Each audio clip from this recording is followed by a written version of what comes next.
നരകമോചനം തരണേ അല്ലാഹ്, നരകത്തെ തൊട്ട് കാക്കണേ അല്ലാഹ്.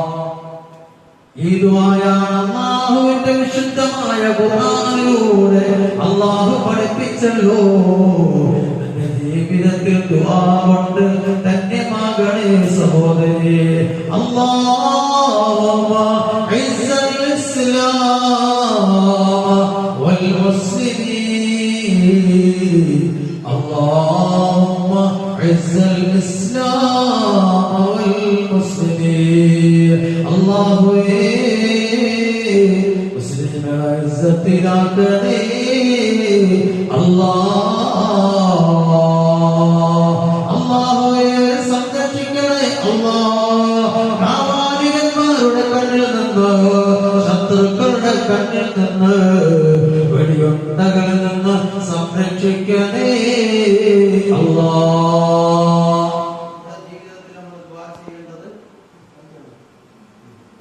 ഒരുപാട് കാര്യങ്ങൾ നമ്മുടെ ജീവിതത്തിൽ നമ്മുടെ ദുആ കൊണ്ട്, ഞാൻ പറഞ്ഞല്ലോ ദുആ, ഈ ദുആ ഇല്ലാത്തൊരു ജീവിതത്തെ നമുക്ക് വേണം. ദുആ നമ്മുടെ ജീവിതത്തിൽ റബ്ബനാ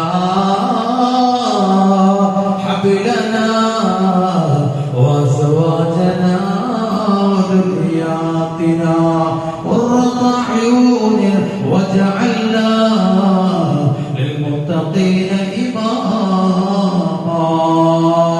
അല്ലാഹുവേ ഞങ്ങളെ മക്കളെ കൺകുളിർമയുള്ള മക്കളാക്കണേ അല്ലാഹ്. ഞങ്ങളെ മക്കളെ നീ സ്വാലിഹീങ്ങളാക്കണേ അല്ലാഹ്.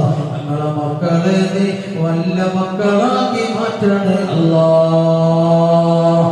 ഇതിന്റെ മാനവ നമ്മുടെ ജീവിതത്തിൽ മക്കൾ നന്നാവണോ. ഈ ദുആ നീ ചെയ്താൽ അല്ലാഹു നിന്റെ മക്കളെ വരച്ച് വരയിൽ നിർത്തുന്നത് വിശുദ്ധമായ ഖുർആനിലൂടെ അല്ലാഹു തആല ഓർമ്മപ്പെടുത്തുകയാണ്. നമ്മുടെ ജീവിതത്തിൽ നിർബന്ധമാണ്. ഗസയിലൊക്കെ അലയടിച്ചുകൊണ്ട് പാവങ്ങളെ തകർത്തുകൊണ്ടിരിക്കുകയാണ്.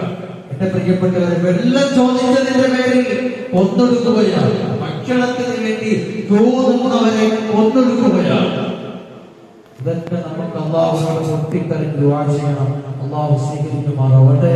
അല്ലാഹു നമ്മുടെ ദുആകൾ, നമ്മുടെ ഇസ്തിഗ്ഫാർ നമ്മുടെ ജീവിതത്തിൽ അല്ലാഹു സ്വീകരിക്കുമാറാവട്ടെ.